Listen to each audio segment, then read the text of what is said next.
Jokes aside,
Hello everyone, this New York, Brighton Beach. Have a great day. Всем приветик, это Нью-Йорк, вы на Брайтон Бич. Хорошего вам денечка.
Need when you're not carrying cash? I think, I spoke to a number of different people who all had different forms of doing this. Some people told me that they force themselves to bring cash. When they're leaving their apartment, they just take an extra minute to say, I might pass by someone who I want to give cash to. Other people told me that they'll just, say to a person, if they don't have cash from them, they'll say, what do you need? Can I get you a water? Do you want something from the McDonald's right there? Just being more present in that way. Anna Coday, reporter covering design and culture and now the cashless economy for the real estate section of the New York Times. Thank you for sharing it with us. Thanks for having me. WNYC received support from This Night Socks, made in America and designed by a local artist. Learn more about their pigeon and squirrel socks at thisnightsocks.com and at their holiday market stands at Grand Central and Union Square.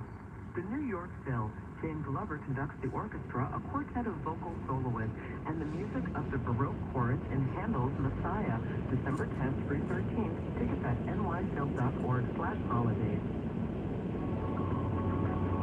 This is WNYC, FM, HD, and AM New York.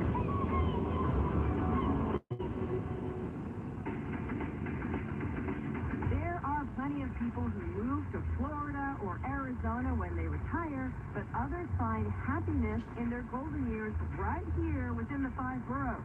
Coming up today on All of It, we'll talk about how to live your best retired life in New York City. Plus, we'll take your calls and suggestions. December is the most wonderful time of the year, and it's also go time for Christmas tree vendors. The new documentary Merchants of Joy follows 5 city families who sit atop the tree business here in New York. We'll speak with the director and one of the sellers. Plus, we'll talk about the Christmas bird count. It's an annual event with a long tradition, and it kicks off next week. Plus, we'll learn about a new exhibit at the New York Public Library that spotlights the lives of Middle Eastern and North African immigrant communities here in the city. We'll get to all of it. I'm Allison Stewart, and I'll meet you on the other side of the news.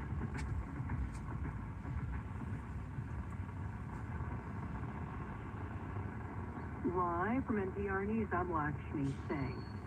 The Trump administration is standing by its campaign of targeting and killing the crews of small boats accused of smuggling drugs from South America to the United States.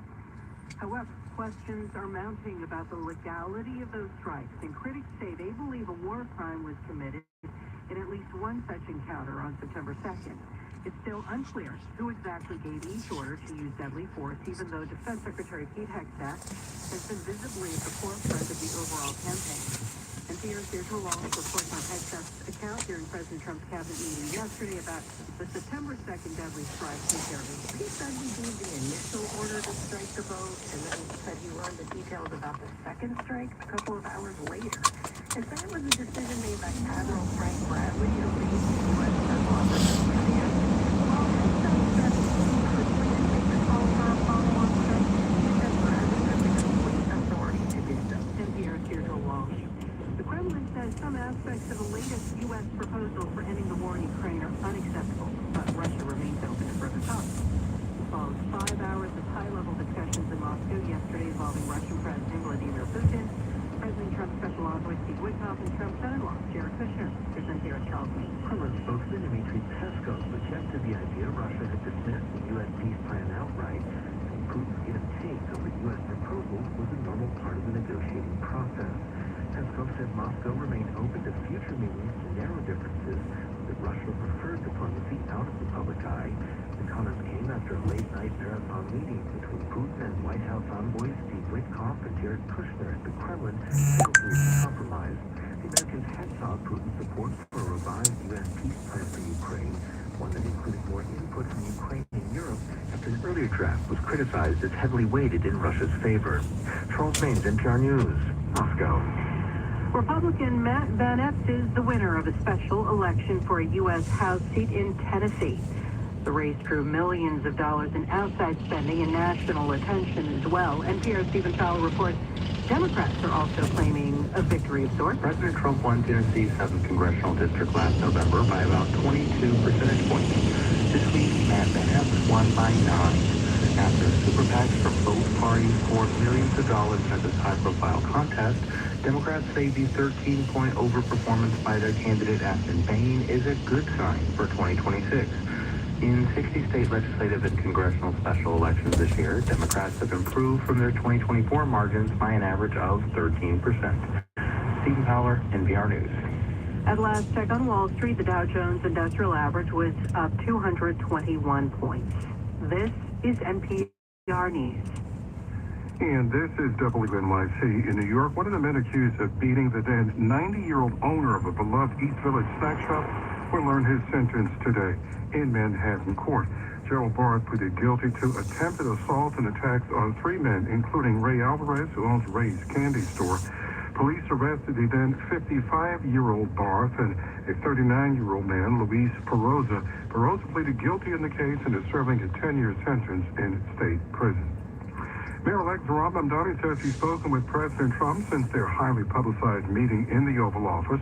Mamdani said on New York One last night his conversations with the president have remained focused on New York.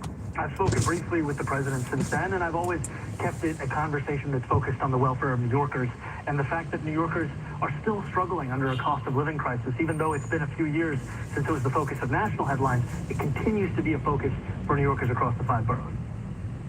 Mamdani also says his most recent chat with Trump predates the recent clashes between immigration and customs enforcement officials, the NYPD, and protesters in Chinatown.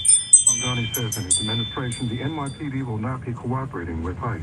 Mamdani official becomes mayor on January 1st. Elected officials and community leaders will gather today to remember the victims of the deadly high-rise apartment building fire in Hong Kong that killed almost 160 people. South Brooklyn lawmakers, Councilmember Susan Zwong, Assemblymember William Colton, and State Senator Sam Sutton will gather with community leaders for a candlelight vigil at Cesslow Park. That's at 4 this afternoon. We're at 38 degrees now with sunshine. Sunny today and a high of 40 with a calm wind. Cold tonight, down at the freezing mark in the city. Support for NPR comes from ARM. On the latest episode of Tech Unheard, ARM CEO and host Renee Hoff talks to Jayshree Ural, CEO of cloud networking company Arista Networks, about how tech and AI are helping to shape the future of computing. This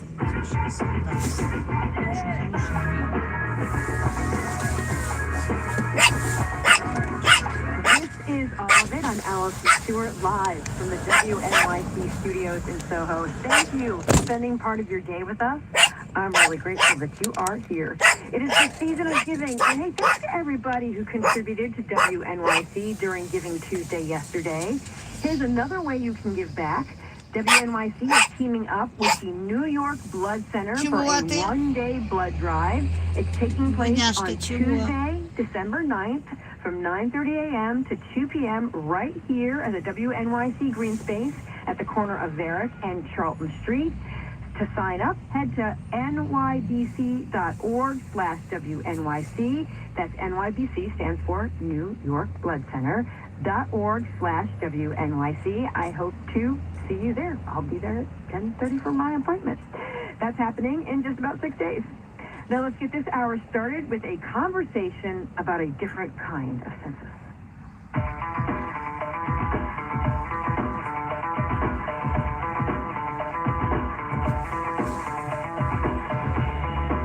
It's the holiday season, which means family gatherings, parties, presents, caroling. And for people who love birding, it's time for another important seasonal event, the Christmas bird count. Now in its 126th year, the count takes place annually between December 14th and January 5th. Last year, over 83,000 people participated, spotting over 44 million birds. Here now to talk about it and how it works, and to give us some tips on how to get started birding is Jessica Wilson.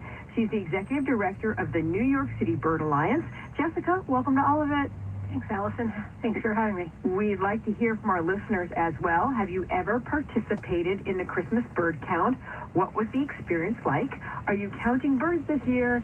Tell us where. Our phone number is 212-433-9692. That's 212-433-WNYC. You can also text us at that number. Again, tell us if you have Christmas bird count experience or experiences. Also, if you have a question about how it works, you should give us a call. 212-433-9692. 212-433-WNYC.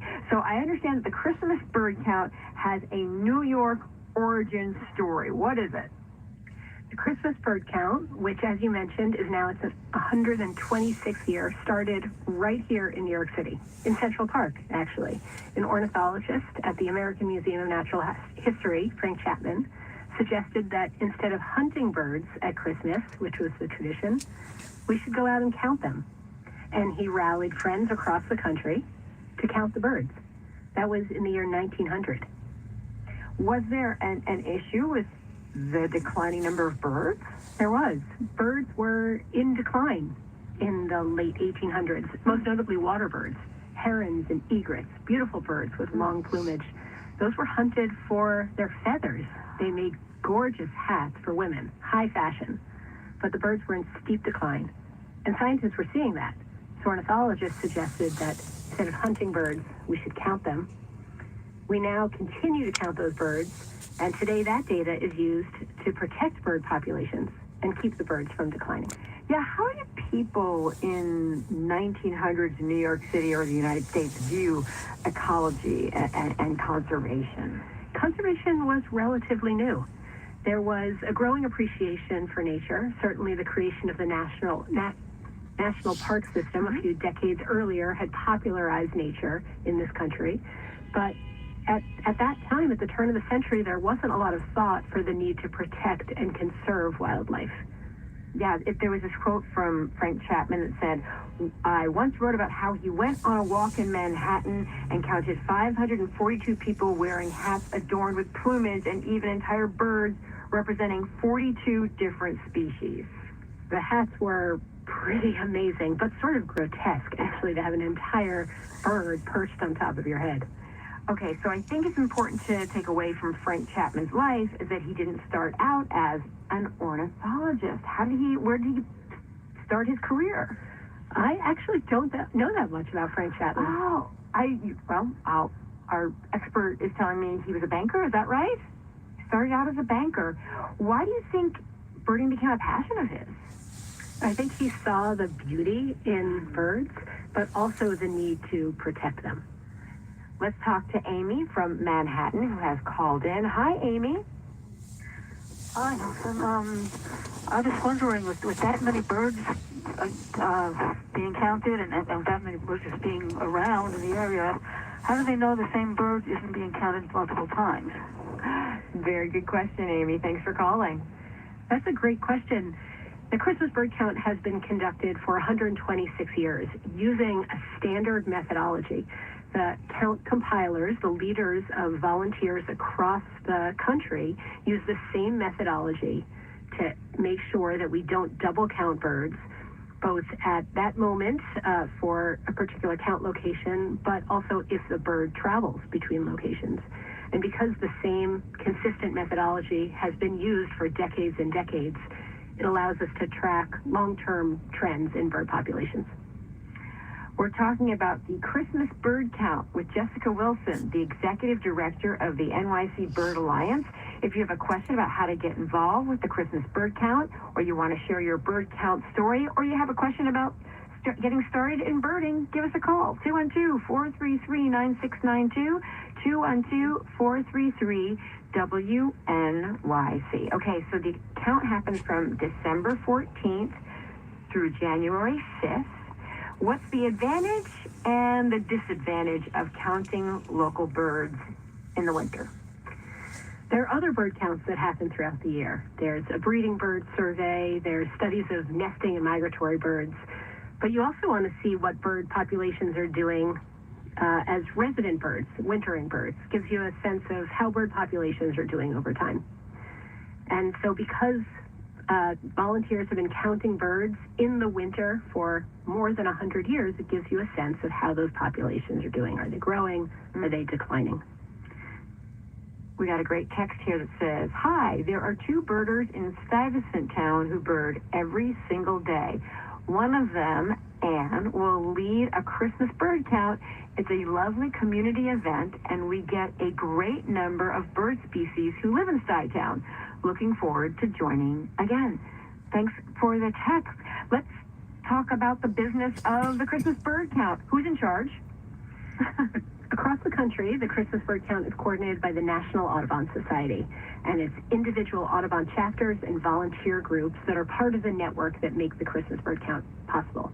Here in New York City, there's several groups involved. New York City Bird Alliance coordinates the counts in Manhattan and northern New Jersey. And then there's organizations including the Queens Birding Club, Brooklyn Bird Club, and others that coordinate counts for their boroughs. New York City Bird Alliance's count is happening Sunday, December 14th, across Manhattan and parts of New Jersey, and we welcome everyone to join us and count birds that day. What data is being collected? We're looking at the number of birds in a group or a flock of birds in that particular location. And we can track that bird population over time in that particular spot. How does it get collected? You go, look, it's a bird. There's a standard methodology, as I mentioned, where you sort of look at a group of birds, either individuals or a large group, and count either the specific number or the estimated number if it's a large group. All of that data is consolidated by New York City Bird Alliance for Manhattan, and then shared with the National Audubon Society, which consolidates that data for nearly 3,000 locations across the Western Hemisphere. So they get the data after the count. They do, yep. And there's those specific count dates, December 14th to January 5th, to ensure everybody gets their data in on time, because it does take months for the National Audubon Society scientists to compile and analyze it all. How do scientists use the data? The bird population data collected at the Christmas bird count is so important to guide conservation action. It tells us what birds are in decline, which birds are doing well, and gives a sense of what we might need to do to protect those birds, whether it's habitat protection or reducing threats to birds here in New York City, like collisions with buildings, other threats. We are talking about the Christmas bird count with Jessica Wilson, the executive director of the New York City Bird Alliance. If you've got a question about how to get involved with the Christmas bird count, or you want to share your bird count story, or have a question about how to get started in birding, talk. Our phone number is 212-433-9692, 212-433-WNYC. You can call in and you can join us on air, or or you can text us at that number. You mentioned there's a count here in New York City. Does each borough have its own count? Each borough has its own count and more. Different organizations are responsible for coordinating the counts in those boroughs. New York City Bird Alliance coordinates the counts in Manhattan and northern New Jersey, as I said, about 30 different locations across those areas. But it's all coordinated through New York City Bird Alliance, so you sign up and you can choose what location you want to join. I understand there are all kinds of different groups that are involved in birding. There's like Brooklyn Bird Club and Queens County Bird Club. Are they included as well? They are. Everybody can join a bird count, and your local birding organization will help coordinate it. We have our partner organizations, Brooklyn Bird Club, Queens Birding Club, and others coordinate the counts in their home borough. You can find all of that information on our website, nycbirdalliance.org/CBC. That's a sort of a one central place you can go to find information about Christmas bird counts happening all over the city. We have a question. I don't know if you'll know the answer, but we'll put it out there. This says, mourning doves have taken over my feeder. Any suggestions? Thanks so much. I would say enjoy those mourning doves. They're beautiful birds. Where do you do the count? Are you on the streets? Are you in the parks? Where does the count happen? The counts happen where the birds are, which is mostly in green spaces around New York City. The city has a surprising amount of birds. In fact, nearly 350 species of birds come through New York City every year. And between 100 to 150 might be seen at the Christmas bird count. New York City Bird Alliance has counts in Central Park, in Madison Square Park, on Governor's Island, on Randall's Island, and even in some newer green spaces, like the High Line and the Javits Center Green Roof. Why is New York such a rich place to look for birds? New York City lies right at the center of New York Harbor. That made it a really popular place for people to settle, a great spot for trade and commerce, and also a terrific spot for birds and biodiversity. There is incredible biodiversity and wildlife here in New York, which lies right on the Atlantic Flyway. That's the migratory route that birds travel in the spring and fall. And we get hundreds of different bird species flying through here every year.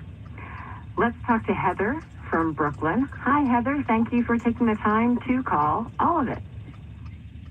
Hi, of course. Thanks for having me. You're on the air. Yes, so I'm just calling because you were talking about the history of how we got into conserving birds instead of slaughtering them for fashion, and you were sort of rhapsodizing on the origins of that. And I wanted to draw the listeners' attention to a wonderful book from my childhood, illustrated children's book called She's Wearing a Dead Bird on Her Head, which I don't know if you're familiar with that book or not, but it speaks to two women, two cousins who were directly involved in that movement. Harriet Hemingway and Minna Hall. So that's more or less all. They sort of, they got some men to work with them since that was necessary at the time, and they were instrumental in founding the Audubon Society and passing legislation to get that changed. Yeah. So that's all, basically. But I'm just really enjoying listening to your program, and I thought folks could benefit from knowing about that. We appreciate your call. Thank you so much. I'm talking to Jessica Wilson, the Executive Director of the NYC Bird Alliance. We were talking about the Christmas bird count. If you have any questions about the bird count or how to get started birding, give us a call. 212-433-9692, 212-433-WNYC. I said, if you want to get started birding, is this the kind of event you can go to if you're a novice, or do you need to have a little bit of experience? The Christmas bird count is great for beginning birders. First of all, it's easy to see birds in the winter. There are no leaves on the trees, which makes it an easy time to spot birds. Christmas bird counts are also really welcoming and accessible. Everyone there is super friendly. They want to share what they've seen and get new people into the hobby. And so the Christmas bird count is great for beginning birders, for families with kids, and for folks just curious about the nature right here in New York City. We got a text here that says, I will join, thanks. Please use this bird segment to remind people to keep their cats indoors or at least belled, and to turn off lights at night and use bird protection on large windows. This sounds like it's a real problem, these large windows. As I said, New York City has an incredible amount of bird life, but also a lot of threats facing birds. Besides outdoor cats, which the listener mentioned, collisions with buildings are one of the leading causes of bird deaths in New York City and across the country. In fact, New York City Bird Alliance scientists estimate that more than 1 billion birds die every year colliding with windows across the country. More than 250,000 collisions in New York City alone. It's a huge problem, but they're really easy solutions. The listener mentioned 2 of them. One is turning off your lights at night. Artificial light at night draws birds in to the city, makes them more susceptible to collisions. And the other issue is glass. We know that a glass window is a barrier. We can't walk through it. Birds don't know that. They don't have those social cues that we do. Millions of birds collide with glass windows in the city every year and die, either on contact or soon after. But all you need to do is make your windows visible to birds. You can do that by either using bird-friendly glass that has a pattern in it, or putting an adhesive film on the outside of the window. It has a little pattern that birds can see from a distance. We cannot. Doesn't really obstruct your view, but it can save millions of birds' lives. Let's take a call from Adrian on the Lower East Side. Hi, Adrian. Thank you for making the time to call all of it. Hi. I'm just wondering, do you count pigeons as well? We do count pigeons. We estimate the numbers since we see them by the thousands, but they're included in our Christmas bird count. Let's talk to Mike in Brooklyn. Hi, Mike. Thanks for calling all of it. Hi. So my mom, who was had staff positions, started the Brooklyn Botanic Garden gift shop, Queens Botanic Garden, moved to South Texas, the quietest, flattest place you could find, and because of all the bird watching, she became involved in organizing 10,000 people coming, and she coordinated the volunteers. And she's now in her 90s, and just last year did the Christmas count again. So there's a lot of birders down there. Mike, thanks so much for calling in. We got a great text that says, I am visually impaired. I live in northern New Jersey, and I am new to birding, but I have been able to identify quite a few birds by their calls. Is there a way that people who are visually impaired can participate in the bird count? There certainly is. New York City Bird Alliance and other organizations make accessibility an important part of our bird counts. We want everyone to be able to participate. In Manhattan, we have 2 counts that could be great if you're willing to travel a little bit. We call them slow counts. They're bird sits and slow walks that are designed for a wide range of birders to appreciate and enjoy the nature all around.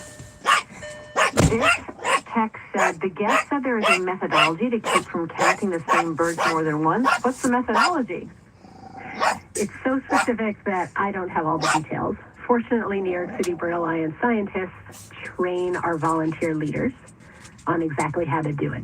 When you sign up for a count, you'll be paired with a trained leader who will then teach the methodology of the count. If you do want more specifics, though, the National Audubon Society website has it all laid out. We'll have more when we talk about the Christmas bird count after a quick break. This is all of it. She wrote a poem called Song for a Lady. And that little poem, that little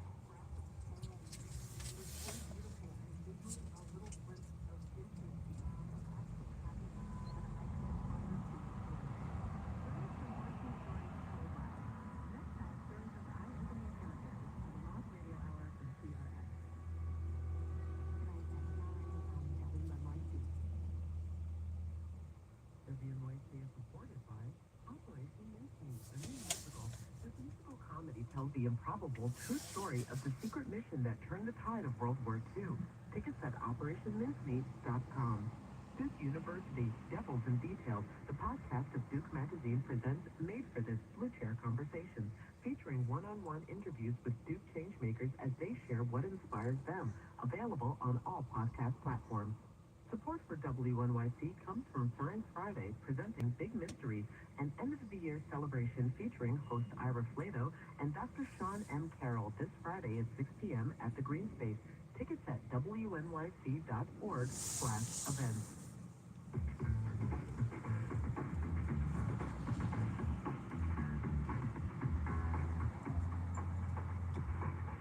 You're listening to all of it on WNYC. I'm Allison Stewart. My guest is Jessica Wilson, Executive Director of NYC Bird Alliance, and we are talking about the Christmas bird account, the bird count, I should say. It goes from December 14th through January 5th.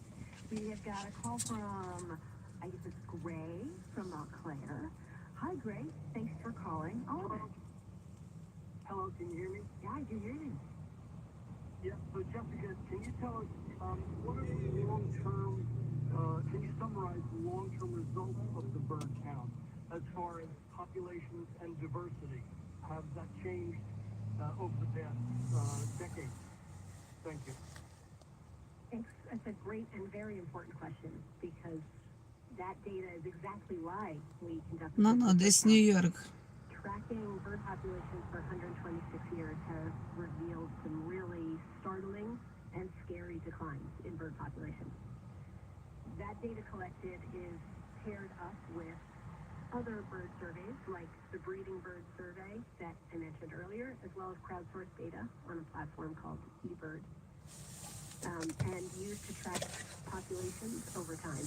And what we've seen, researchers at the National Audubon Society, Cornell Lab, and American Bird Conservancy who poured through this data have seen that bird populations are in steep decline across this country, and the rate of decline is accelerating. In fact, in the last 50 years, more than 3 billion birds have been lost due to climate change. More than a third of bird species across the country are at risk. Long Island. I don't know. Let's talk to Craig for Morgan. Maybe summer. Thank you so much for calling. It's okay? You're on the air. Hey, how you doing? I was wondering, Let's go. you guys listed very few parts of Governor's Island. I'm just assuming this is because you didn't have a chance to name all of them. I mean, there's Riverside Park, there's Cortland, Pelham Park. I mean, these are huge places with lots of greenery. It's curious if you're not including them at all in your account. Thank you. New York City has incredible green spaces. You're right. There are hundreds of really amazing green spaces that are great for people and also great for birds. We do our best to cover them all. There are too many to list online, but if you go to the New York City Bird Alliance website, you can see all of the different locations in which we conduct the Christmas bird count. What are some of your favorite places to spot birds? Central Park and Prospect Park are incredible green oases. Smaller parks like Madison Square Park, Carl Schurz parks have also brought in some great birds. And then our islands, which lie right on the water, so it's great for winter birding. Governor's Island, Randall's Island, Roosevelt Island, all terrific spots to watch birds. So someone who's decided, I'm going to go out and be part of the Christmas bird count, what might they spot? There's a surprisingly large variety of birds you can spot, even in the winter. We get about 100 bird species a year on our Christmas bird count. You'll see common birds like cardinals, blue jays, robins. You'll see woodpeckers and nuthatches, chickadees, titmice, and then some really cool, charismatic birds like hawks, red-tailed hawks, which are quite common now in New York City. And if you're lucky, you might spot an owl. What has the bird count told us about birds in New York? Are we a success story in New York? We have bright spots and low spots. One of the bright spots is the bald eagle. Our counts have shown that bald eagle populations have rebounded from nearly being wiped out in the country a few decades ago to now being seen fairly regularly across New York City. Bald eagles are an example of how conservation works to protect birds. Let's talk to Ed, who is calling in from the Bronx. Hey, Ed, you are on the radio. Hi, good afternoon. I just wanted to mention that the Bronx hasn't been mentioned at all, and we have some amazing birding happening in the Bronx. You got Pelham Bay, you got places like the Bronx River Greenway, Crotona, and the Christmas bird count will be happening on Sunday the 28th, I believe, the Sunday after Christmas. Thanks for the information. We appreciate it. As we wrap up, is there anything that we haven't talked about that you think is very important? I would encourage everybody to get outside and enjoy birds, whether that's for the Christmas bird count or any time during the year. There are incredible variety of birds here in New York, and all you need is to go outside and listen and look and enjoy nature. My guests have been Jessica Wilson, Executive Director of the New York City Bird Alliance. We've been talking about the Christmas bird count. If you'd like to get more information, head to nycbirdalliance.org. Thanks for coming in, Jessica. Thanks for having me, Allison. And we're going from the Christmas bird count to Christmas trees. Coming up, we'll talk about the new documentary, Merchants of Joy. It follows the 5 families who dominate the Christmas tree market right here in the city. That's next after a quick break.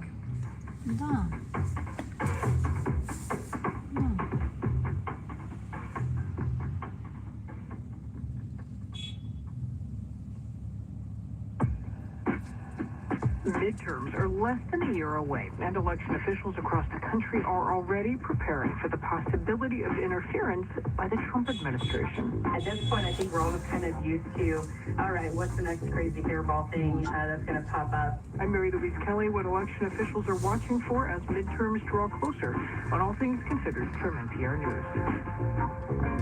Today at 4 on WNYC.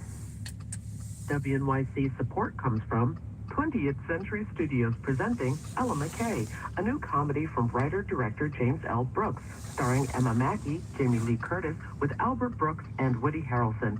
Ella McKay, only in theaters December 12th. Tickets available now. Concordia Conservatory, a community music school in New York and Connecticut, whose goal is to inspire, instruct, and enrich lives through music.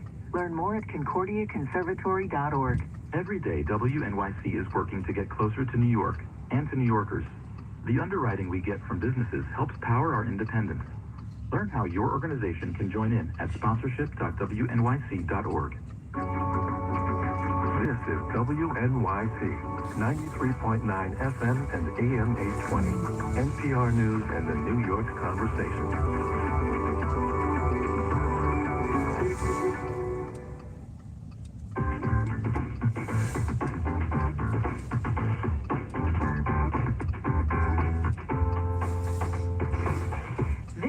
All of it on WNYC. I'm Allison Stewart. Christmas decorations are starting to pop up all over New York City. And if you bought or plan to buy a tree for your apartment, chances are it came from one of the 5 families of Christmas, who are the subjects of a new documentary called Merchants of Joy. Here's a clip to introduce them. Nobody can compete with Fifth Avenue.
Молодець, Бунько.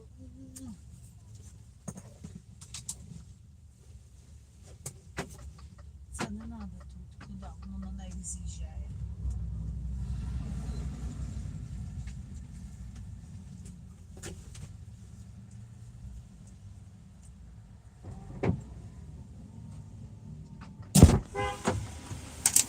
Все,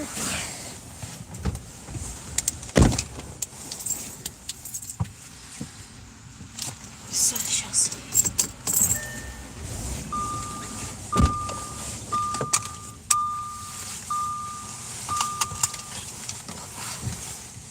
Ну все, погнали. Like, I didn't normally think about the weather, but that's again 2 days.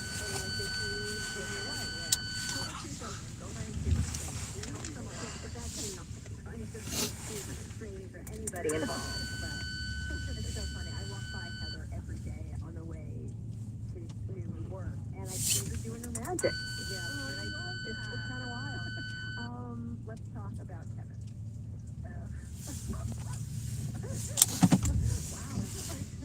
All right. How would you describe Kevin? You did not agree to be necessarily in the documentary. You have his voice in the documentary fairly briefly, but we get a sense of who Kevin is. So Kevin is one of our 5 tree salesmen. The other 4 are in the film. Kevin, as you described, only his voice is in the film through recorded phone calls that I did with him in New York. I would describe Kevin the way that other people have described him to me. I've never met him in person, so I don't have and can speak to that more. People have described him as the Kaiser Soze of Christmas. They've described him as the Donald Trump of the tree trade. He has more stands than anyone, and he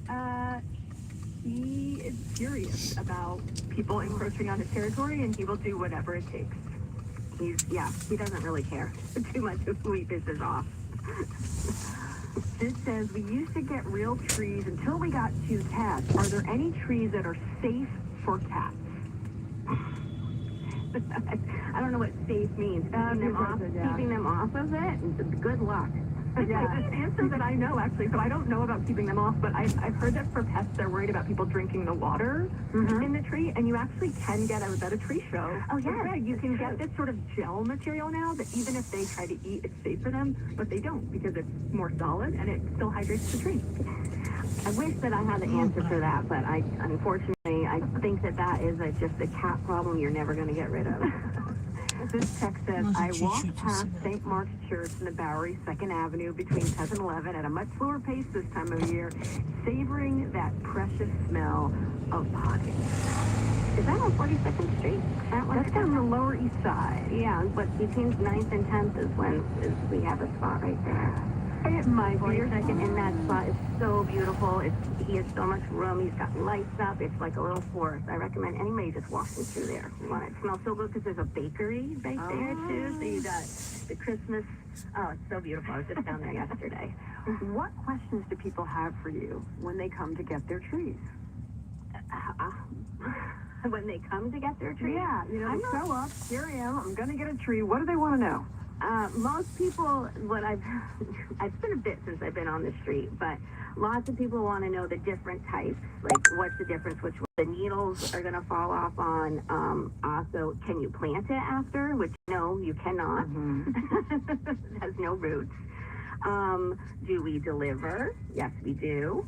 How much do they cost? But again, that's not the simplest answer. I will say too, the one that I get when we were talking about this right before we came on is, we've seen so many people say, oh, but I buy a fake tree because you're cutting down the real trees.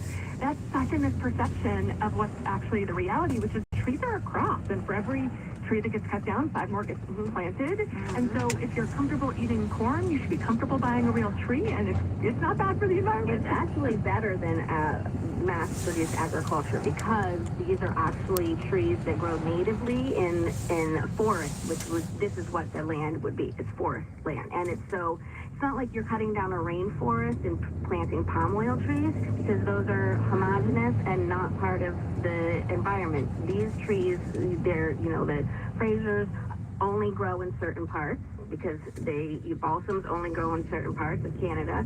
So that's what they're growing. So it is, again, when it's like Celia said, you cut down a tree, you're planting 5 to 10 more. And it is sustainable and renewable, unlike fake Christmas trees. What is the role of big box stores in a Christmas tree? Big box stores are loss leaders. So if you say, oh, I go to Trader Joe's and I get my, $29.99 tree, they're not actually making money off their trees. They're loss leaders that bring you into their stores to buy other stuff. So this is probably my biggest rallying cry. Buy from a mom and pop. Buy from one of these tree sellers. You don't need to give more money to a big box store. You should help a family.